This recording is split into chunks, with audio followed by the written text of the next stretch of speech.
Anything further that you've been able to pick up from the order? How long is the order? Let's stick to the core details that's come out of the court. Give us clear details of the order itself. How many pages? Because we've been discussing on the operative portions. Are there any interesting observations? Like Uma was pointing out, the court obviously not happy, not dismissing completely the law and order argument of the Tamil Nadu government, saying that the mighty state cannot say that lighting of a single lamp can result in a law and order problem. What further details can you give us from the order itself? Let's stick to the facts of the case at the moment.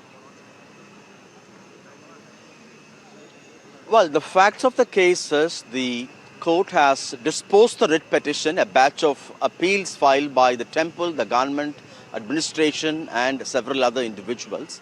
It has directed the temple authorities to light the lamp on the pillar next to the dargah on the hilltop, and along with the other traditional spot near the Uchupalaya temple where the lighting has been taking place for more than a century. Unlike the single bench, a single judge order, the judges now have allowed only the temple to light the lamp on the hilltop, and neither the petitioner nor devotees nor public can go there. And the ASI has been instructed to preserve the temple, the dargah and the other monuments there. They've also to frame guidelines, and the district administration has to ensure safety. And in the form of observations, we should see whether it's part of the order.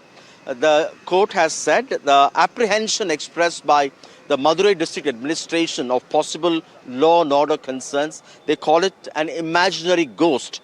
And they say law and order is not something like an unmanageable task.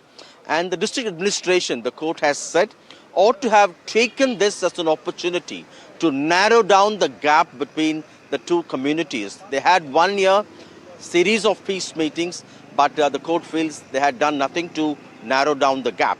The court has not gone into the question of whether there is evidence to prove that the pillar is meant for lighting Deepam, whether there is evidence that it was used to light Deepam in the past, but they've said it is in the territory of the temple and it is beyond the 15-meter gap where the lamp can be lit.